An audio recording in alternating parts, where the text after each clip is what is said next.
Hey guys, welcome back. And today we are going to be looking at how we homeschool here at the Knights of the Round Table Homeschool. That is what our kids have decided to call our homeschool. And so I realized that I did an unboxing video on some of the curriculum that we received in, but I never posted part 2 and part 3. So we're just going to kind of nix that, guys. But I do want to kind of just go over with you what we do as a homeschool. Now, we are a special needs family, so a lot of what we do is adaptive. Now, I did purchase curriculum for my daughter, who is 6th grade, and also for my son, who is in kindergarten. And we adapt all of their lessons because we are dealing with hyperactivity, we are dealing with autism, we are dealing with OCD, we are dealing with emotional delays, we are dealing with developmental delays. And so, as wonderful as all these curriculum and books are, I have to make sure that I tailor it to the needs of my children so that I can set them up for success. And so we can go really at their own pace.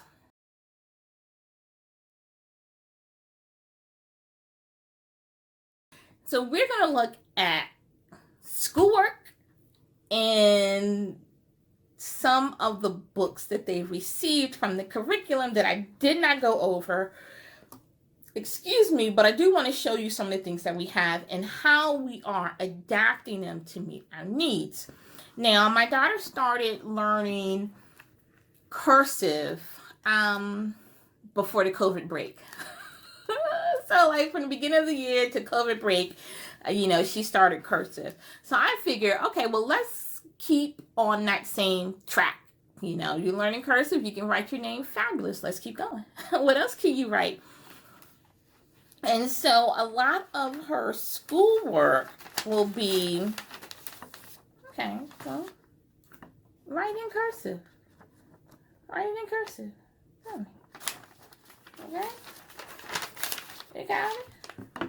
Show me. Show me what you got, girl. What you got? Is it the best handwriting? Is she giving her best? Absolutely. And I love that. So this is a handwriting book. This is from the Good and the Beautiful handwriting coursework. This is a level 6 book. And so just so you can see what the cover is, it's level 6 cover. So this is kind of 5th and 6th grade. Okay?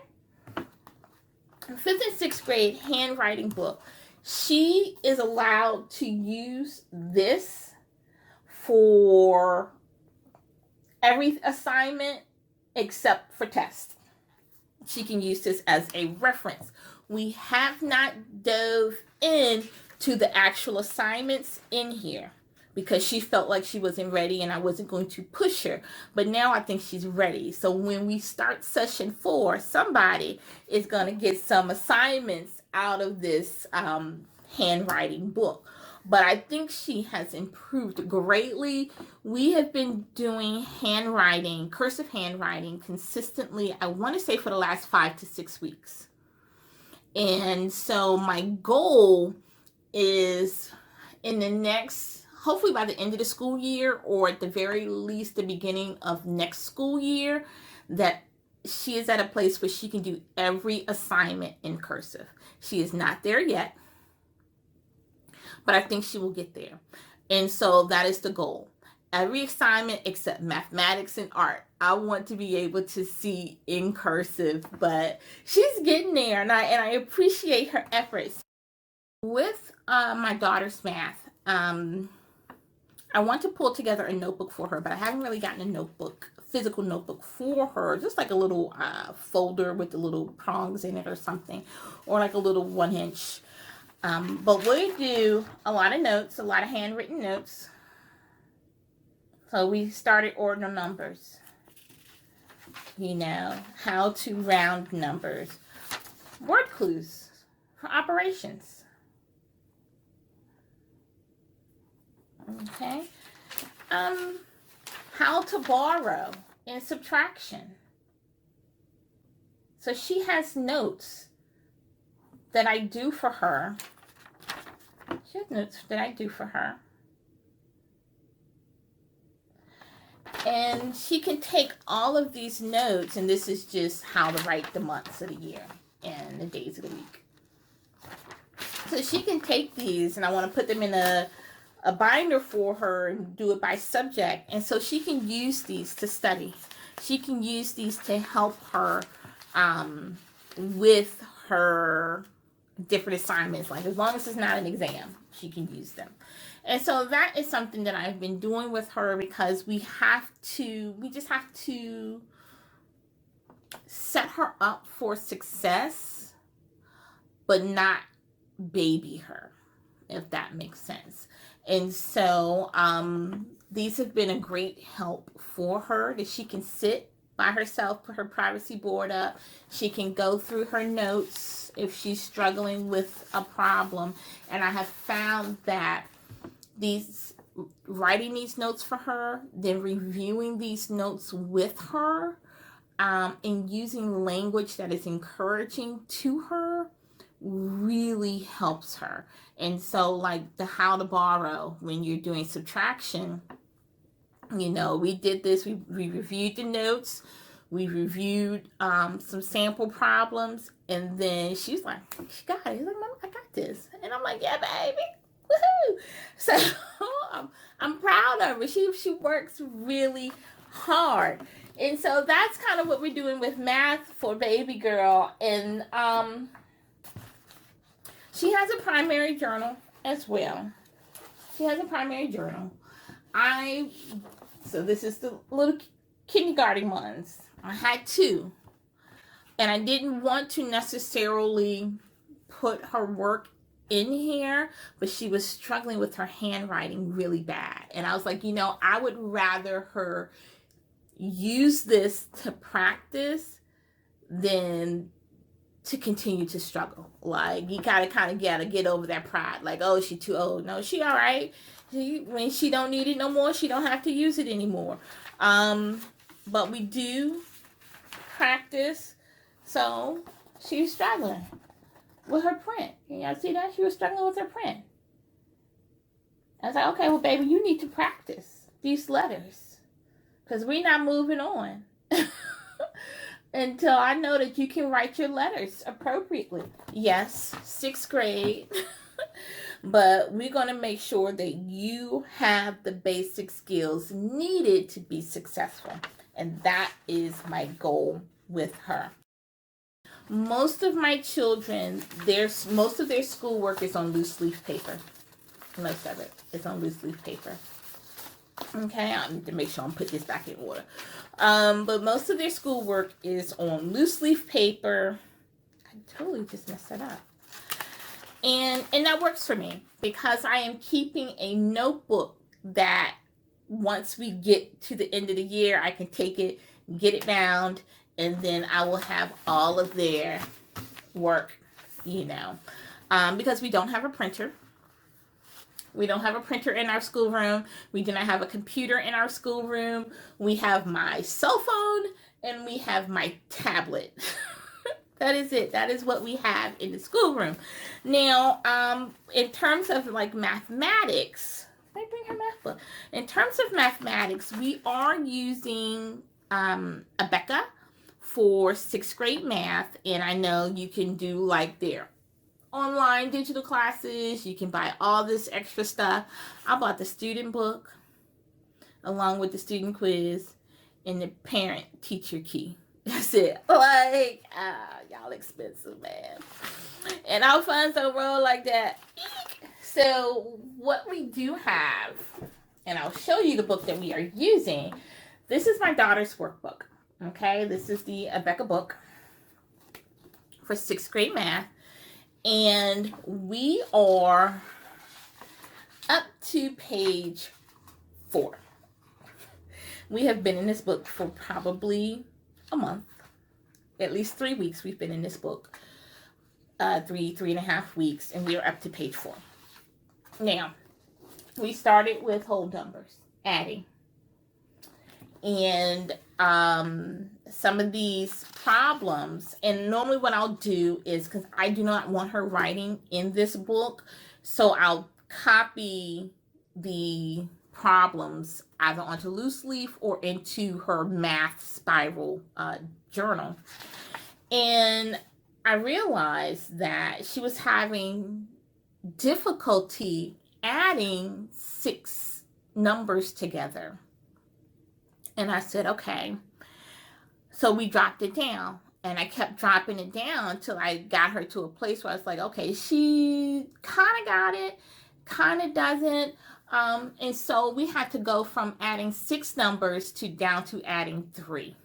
And so we spent probably about 2 weeks on addition, just basic addition, understanding addition vocabulary,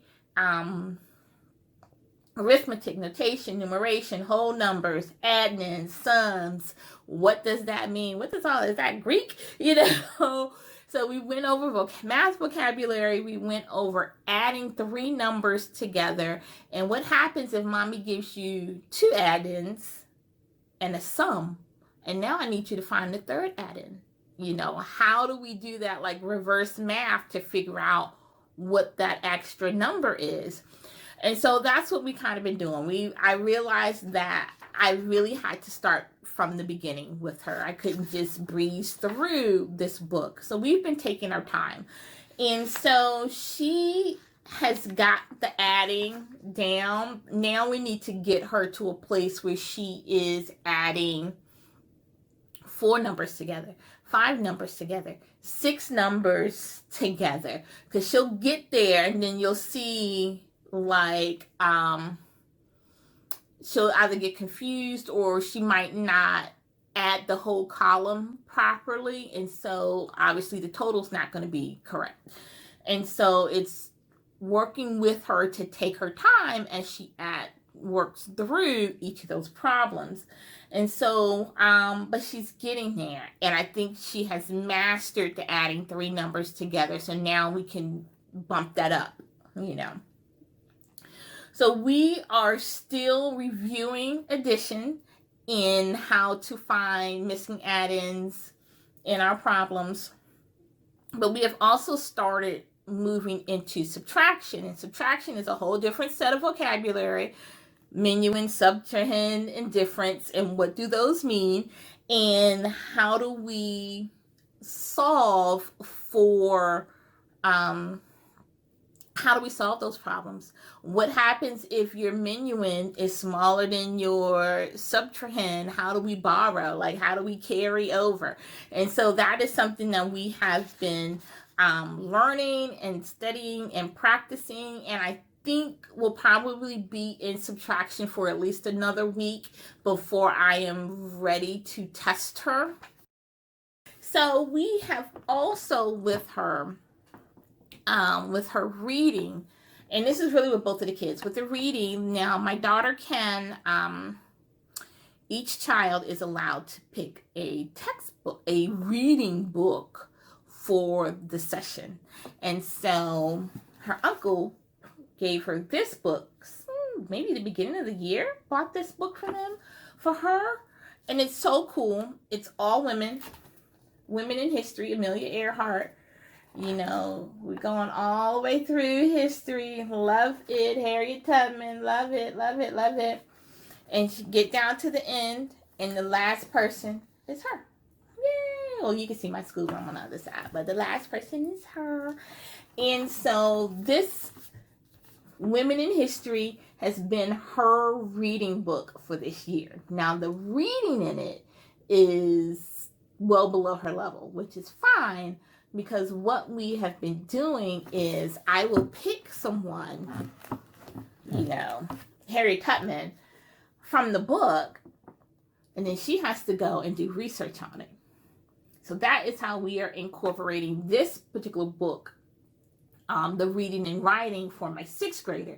You find a person in the book, a famous woman in the book. Now you have to go to the tablet and you need to write me a paper.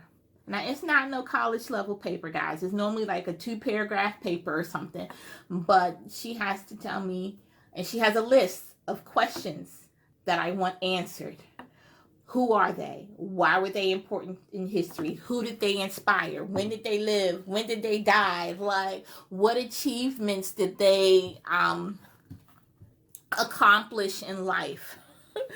So she has to tell me all of that. I want complete sentences, and I want it in cursive. So that's it, So this is her reading and writing book. All of her writing and reading assignments come from this book for session 3. And then we have things like mathematics, not mathematics, but like science, and we'll have pencil control, because she was getting OT when she was in public school. She was getting speech language therapy as well. And so now that we are not in public school, it's just mommy.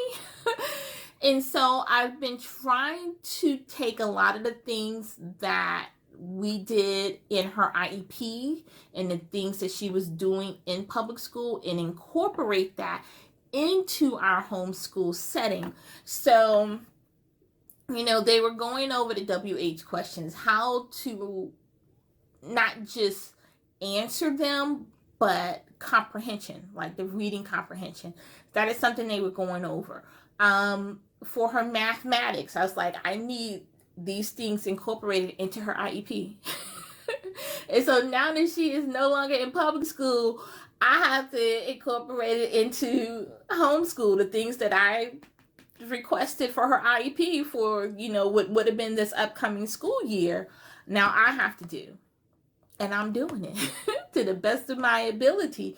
So I can continue on the path that we laid out for her in her IEPs, which she has been on since kindergarten. Yeah, she's been on since kindergarten. In pre-K. Pre-K, she's been on the IEP. So, those are the things that I'm really working on. So it might seem like we're going slow, but we're going at her pace, and I think she's doing really well.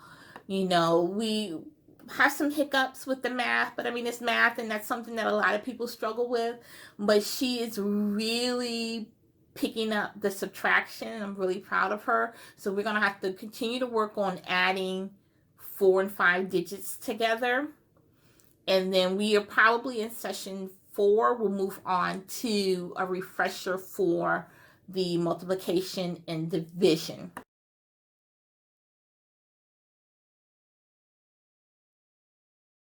With my kindergartner, now here in the state of Georgia, kindergarten is not mandatory. It is not. But our son is already a year behind, because in order to even get your child into kindergarten, they would have had to have been potty trained, and he would not have been potty trained by that yearly cutoff. And so for pre-K. So we couldn't send them to pre-K, to Georgia pre-K. We could have private pre-K, but we couldn't send them to the free Georgia pre-K because he wasn't potty trained. And, so that's just where he was at with his little body. And so we had to delay him until physically he was ready to go. And then COVID hit. So COVID hit, and then now it's just a whole nother ball game. Now, both of my children, my kindergartner and my 6th grader, are both on IEPs. My son deals with hyperactivity. Now in social delays, hyperactivity, social delays, and communication delays. My daughter is on the autism spectrum, emotional delays, social delays, communication delays, developmental delays with her.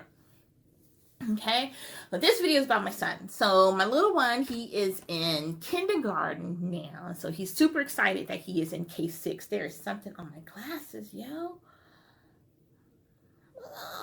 So anyways, so my kindergarten is in K6. So he's super excited about that. Now, he is a kinesthetic learner. Okay, he needs to be up and moving and wiggling and stuff. He loves to read, he loves to help, he loves to do stuff, but to have him sitting at our work table for 4 to 5 hours a day is a lot for him. But I do make him sit for like 3 hours a day. I ain't gonna lie, I push him. I'm gonna push him until he push back. And so, but he's learning. And the fact that he's at the table, he sits on this side, my daughter's on this side. So the fact that he's at the table and he is sitting in on some of the lessons that I do with my daughter means he's picking up some of the 6th grade work that, you know, I'm doing with her. And so he will be ready for 1st grade. That is no doubt, because he is acing. He's doing really well on his kindergarten work, and the fact that he's picking up the 6th grade stuff the way that he is, like, mommy is super impressed. So we normally start our day with the class rules and prayer, and then for him, now we did all of his curriculum from the good and the beautiful. And what I do with each of my children is each of my kids have one of these journals. So this is my son's journal. This is like my teacher's grade book, if you will. Now in here, I will write down in the first section, like, what are my goals? What are my goals for him? I don't know if you guys can see that. So we're going to focus on handwriting, session 3. We're in session 3 now. We're going to focus on handwriting. I want him to focus on F, G, H, I, J, K, L, and M. He needs to be able to write them, okay, uppercase and lowercase. And do they have to be perfect? No, but they have to be legible. He's going to practice writing the date. He's going to practice writing his first name and his middle name, and also writing the months of the year. Now, we have not done months of the year, but we did do days of the week. And so I kind of made a little adjustment with that. But those are his goals for handwriting. That's a lot of goals, you know. But he is really cranking with his alphabet. And if he takes his time, he writes pretty darn well for the little peapot. So with mathematics, we're looking at number recognition and number mastery, 1 to 10. He can count it. I already know that. He can count to like 100 something. But can you write it? Can you write the numbers? Can you write the number words? Can you count out that many blocks? What if I want 6 red blocks and 3 blue blocks? Like, I want you to be able to do that for me. Reading, he can read. Sometimes he does not want to read, and sometimes he reads so fast that he blurs his words, you know, and you be like, I know you're saying something, baby, but I need you to slow down. Nice and loud, project your voice. And he normally gets mad when I tell him to do that. I was like, just slow down. Listen, read it slow. Read it. Understanding emotions and communication. That's how I want you to read. Understanding emotions and communication. That is also one of his goals for this session. And team building. Can you work with your sister without fighting?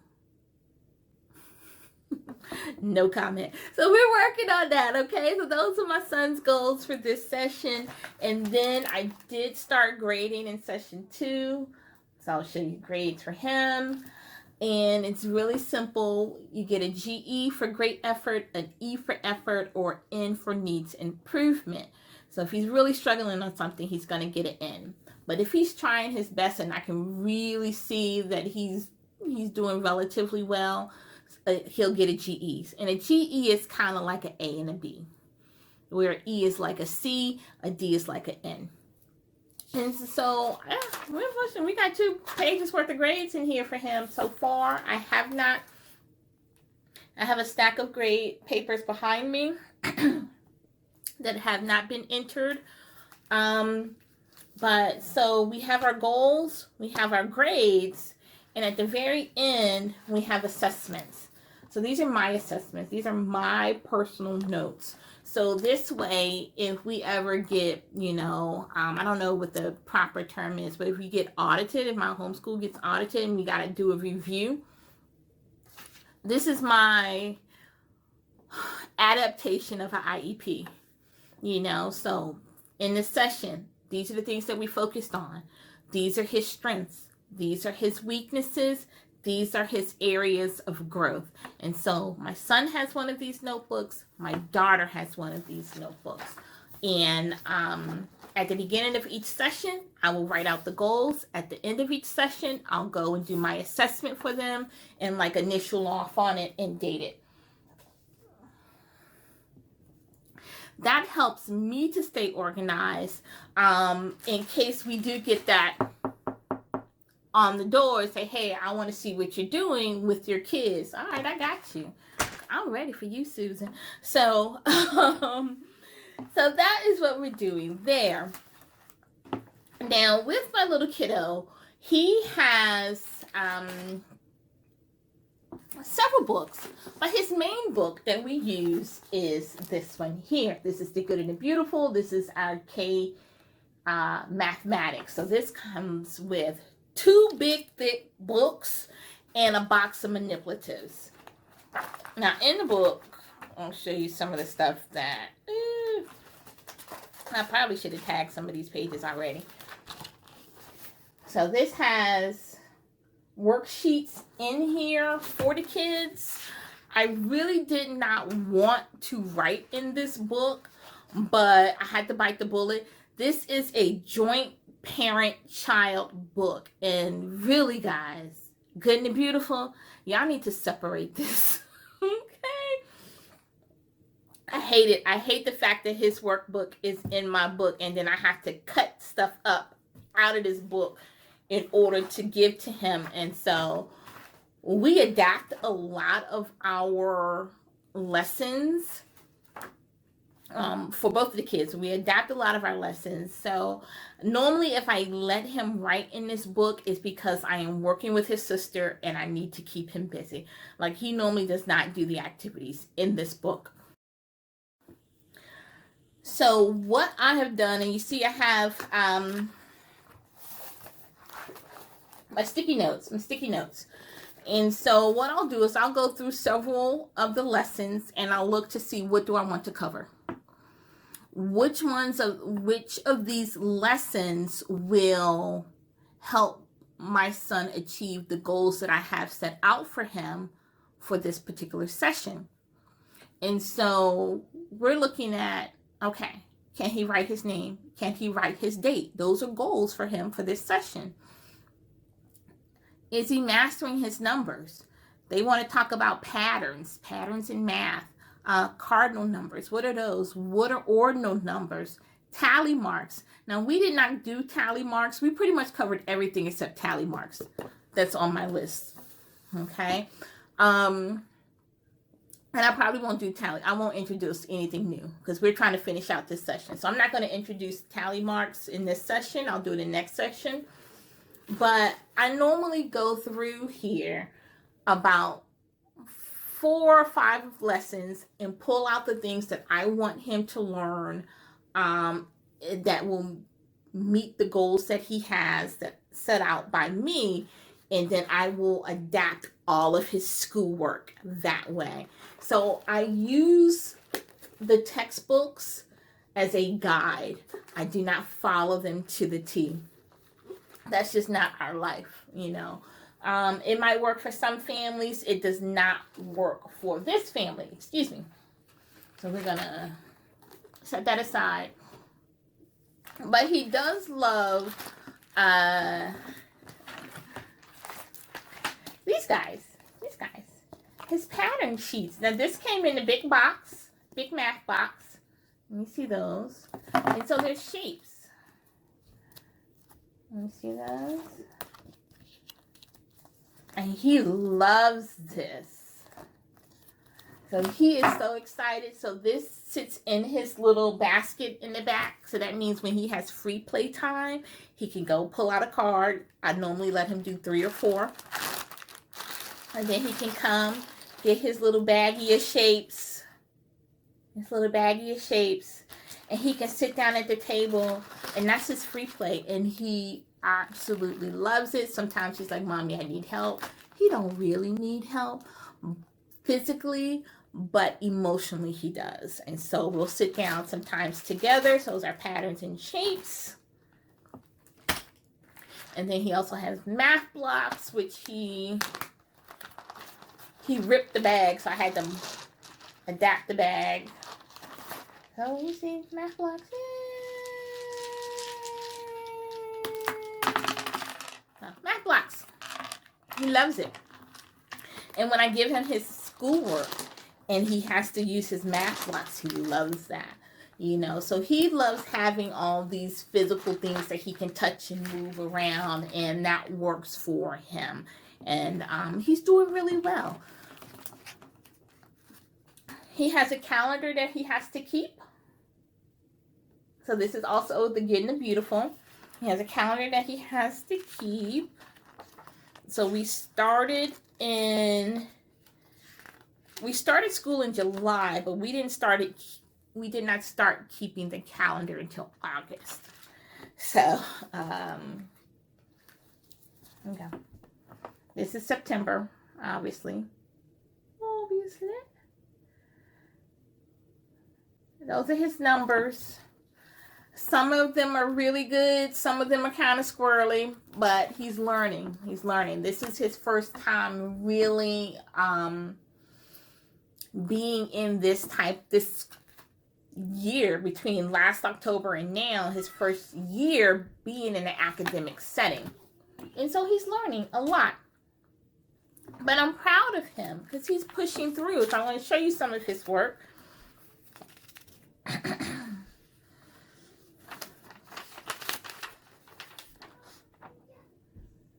Okay.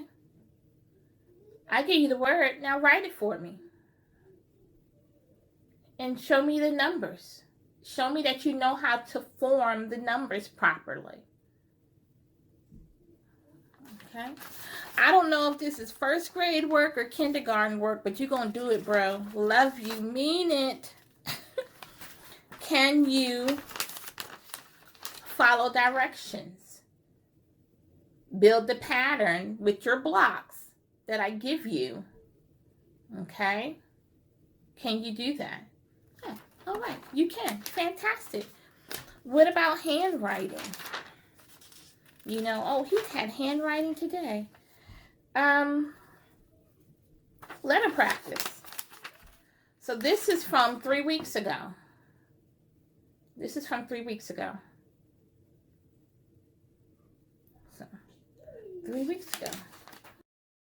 Pencil control. He's not used to holding a pencil properly. So we do a lot of exercises like this. Practice holding a pencil. Can you follow a straight line? Can you follow a zigzag line? Can you follow a wavy line? You know, so we're doing a lot of, I don't know if it's necessarily like OT type therapy, but we're doing a lot of exercises. Can you make those movements with your hand? No, don't speed through. Take your time. I don't care how long it takes. My concern is, are you controlled with your pencil when you're doing the loops? And so this has been helping him with his handwriting.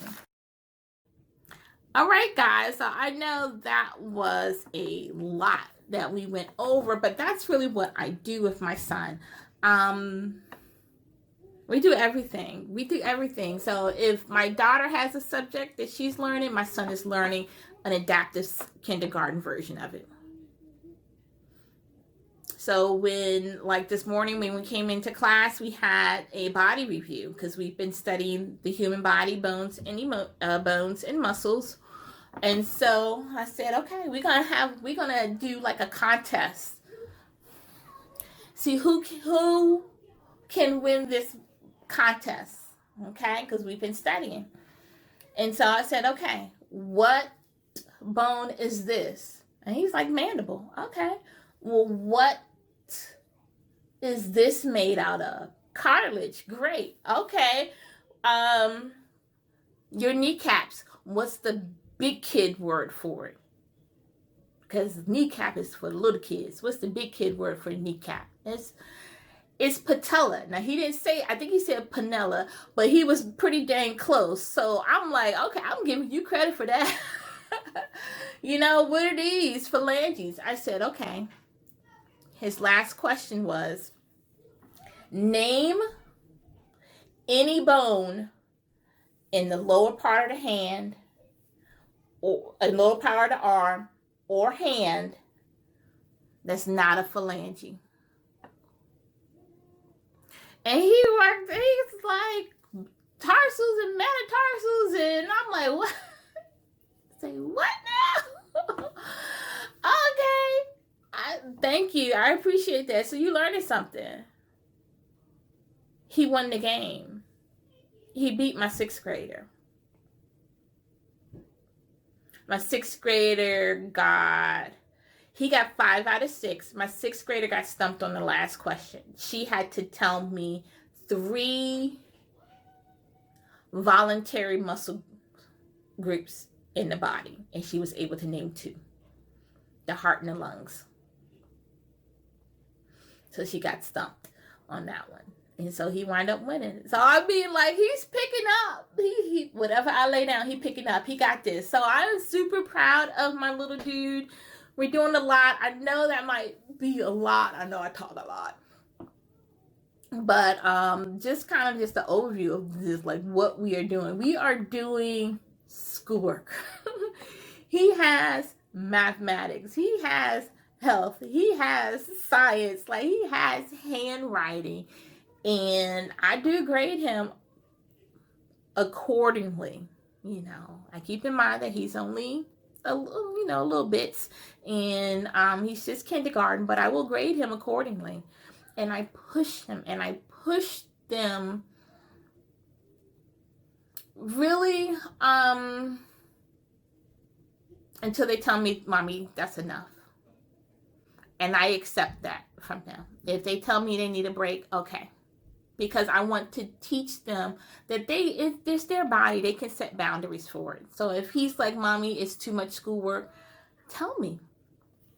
And I was like, okay, well, you can take a break. I want them to be able to communicate that to me and feel free to communicate that to me. So he just knocked on the door. He's like, come on, Mommy, we got to finish our math game. We still got a math game to do. And a vocabulary game. And I have art up on the wall, you know. So we still got 3 things to do today. Oh, my God. And he loves it. And they don't realize they're learning. It's a math game, but it's fun. It's a vocabulary game, but it's fun. And the Vintage Draw is the name of the book. So, From the Good and the Beautiful, Vintage Draw. We are level 1. That's where our skill set is at. And so, really simple, basic drawings, guys. The book was like $10. $10. There's 5 levels. I just bought all of them. It was somewhere there. No, I think I got $30 for the set. It was like $30 or $40 for the set of 5. So it wasn't that expensive in my opinion. And as you work through the books, the pictures get progressively more difficult to draw. So this is where we're at. This is what we do. Some of the things that we do for art. And the kids love it. They do their best. And that's what I ask for. I do not ask for perfection, but I ask for effort. And I've already told my oldest, it's like, if you're going to come in here with a bad attitude and not put forth effort, you cannot be in Mommy's classroom. That goes for her. It goes for him. I do not care how perfect something is, but I care if you try.